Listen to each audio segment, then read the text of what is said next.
since the back when times has the world seen such ingenuity and innovation in the skies above what used to be called America. And the newly constructed airship will have a baptism of fire in its Commonwealth campaign against the synth menace. Its construction was years in the making, and many of the resources used in its construction was scavenged from the capital wasteland and its surrounding areas. The vessel was named after King Arthur's ship, the Prydwen, which means fair-faced in the Welsh language, and I can say exactly why they named it that, as it is a crowning achievement of the Brotherhood's innovation. Its construction began in Adams Air Force Base and was slowly assembled over the course of 6 years, 2 of which were spent acquiring all the materials and resources needed for its construction.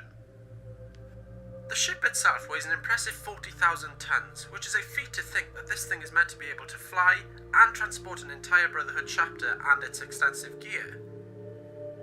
To put this in perspective, the aircraft carrier the USS Yorktown weighed approximately 36,000 tons, and it was only meant to float on water. Meanwhile, the Prydwen weighs 4,000 tons more without its supplies on board, and the damn thing is meant to fly. If you're not impressed, I certainly am. Its power is drawn from a nuclear reactor salvaged from Rivet City, based in Washington, D.C. No doubt displacing the residents, as the Brotherhood's mission was far more important than a few displaced settlers. That's not to say, however, the scribes didn't do all in their power to use Rivet City as a last resort.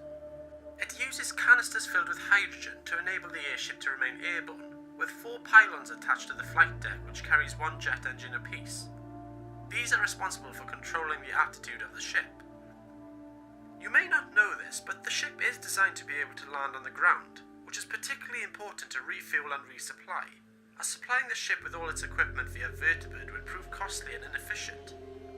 Speaking of vertibirds, the ship has 4 docking hooks enabling the Brotherhood's gunships to dock, which means the Prydwen can transport their aircraft over long distances without the waste of resources. This is a particularly important ability, as the Prydwen itself is not able to perform in combat due to its highly combustible nature, and the easily available vertibirds facilitate the Brotherhood's combat capability. By the time the Prydwen arrived in the Commonwealth in 2287, the airship had been in service for 5 years, and all the hiccups were all ironed out before the grand campaign got started. Once you set foot on the vessel, you will see a bustling military operation taking place, with cargo being brought back and forward from Boston Airport. The ability to fly anywhere you want and choose a location to set up a forward operating base is a crucial advantage, as you don't have to worry about a supply chain of resources being lost or stretched, as you have brought everything with you. It is, however, not the perfect solution, as the ship has a finite amount of resources, and will be essential for them to source a new avenue of supply. Stepping off the vertibird will locate you on the flight deck. It consists of a catwalk and a number of areas used for storage and a secondary control room in case of damage on the primary bridge. The catwalk leads to the stairway, which will allow you entry to the command deck of the ship. On first entry to the Prydwen, you will find yourself on the command deck, which consists of 3 levels. First of which is the observation deck, which Elder Maxon enjoys visiting. The next level below holds a storage area and the access to the forecastle. Below that lies the bridge, which controls the entire vessel, in which you will find Lancer Captain Kells, the captain of the Prydwen. Captain Kells holds the highest rank in the Brotherhood Air Force, and it is only fitting that he oversees such an impressive ship. As captain, he is responsible for a wide range of responsibilities, such as the maintenance of crew and ship, which at times can prove challenging. He is also second in command of the Brotherhood chapter, and takes charge of everything that Elder Maxon doesn't deem important enough for him to do personally. To reach the inner bowels of the ship, you must climb a ladder within the control deck, and once you emerge to the main deck, your breath will be taken away by the engineering marvel that the Prydwen is, with a crew going on with their duties ranging from cooking to repair. The first area you will find yourself in will be the officers' quarters, which is not as lavish as you might think, but as it is a military vessel, it's no surprise. However, some soldiers have more pride in their quarters than others. The newly appointed paladin is taking great strides in order to make their quarters into a lavish palace that even Maxon is jealous of. His quarters include many amenities, including a plethora of workstations intended to modify or create armour, weapons, even to cooking some tasty wasteland delicacies. There is no wall in this room that isn't filled to the brim with a variety of items found in the Commonwealth, including a variety of weapons scavenged from missions undertook by the brave paladin. As I was saying, the officers' quarters is home to Elder Maxon and Captain Kells, each of which have very simple and practical layouts, with no frills attached. As you leave the officers' quarters, you will find the medical bay of the Prydwen, located down the hallway. It is stocked with ample provisions in order to keep the Brotherhood soldiers and personnel in good health. Knight Captain Cade is responsible for the health of the crew, and insisted on a fully functional and stocked medbay before embarking.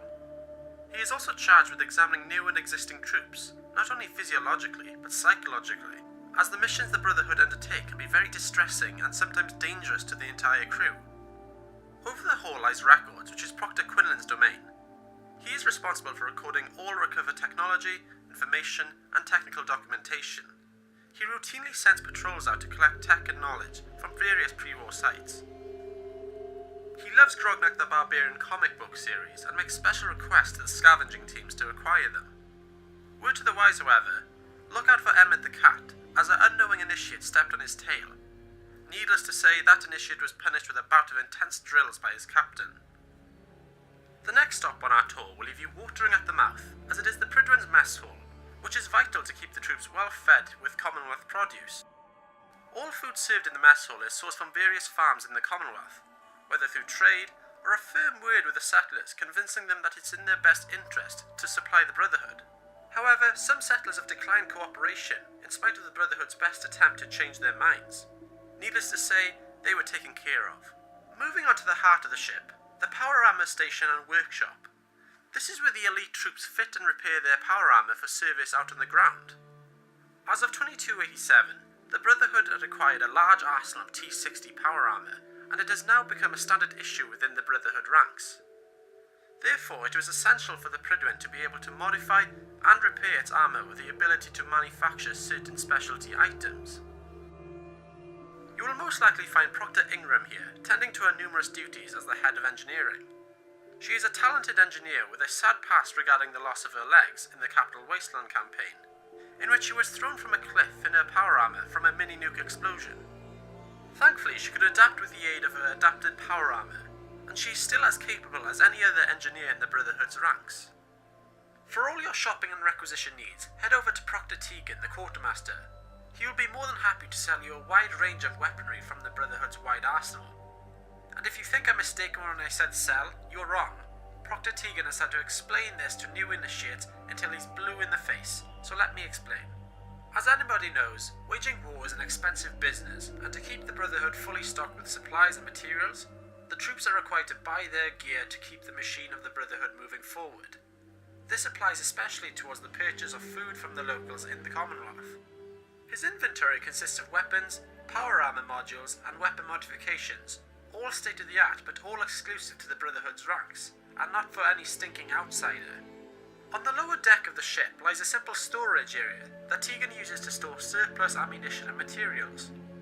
Further on is a fully operational gym where the crew can train in safety whilst they are airborne, as it is essential for the troops to be in peak physical condition for their missions. The rest of the lower deck is troop accommodation, which consists of a simple bunk system and a duffel bag for their personal belongings. I'm sure the troops will be encouraged to race through the ranks in order to aspire for the Paladin's quarters. Let's move on to the upper deck, which is very open plan, as the 5 large hydrogen tanks above were very restricting for the construction of walls. Therefore, you see a very open and accessible area filled with many stations. Your first stop will be the biological department, headed up by Senior Scribe Naraya. She is doing some very interesting work with mole rats and their immunity towards radiation. Hopefully she will hit a breakthrough with her research that will benefit the Brotherhood's cause in the Commonwealth. Along with her research, she is responsible for the dissection of fallen foes in the field of battle. If you are ever in need of a few extra caps and have been fighting the undesirables of the waste, the scribe is always happy to purchase fresh samples of your foes.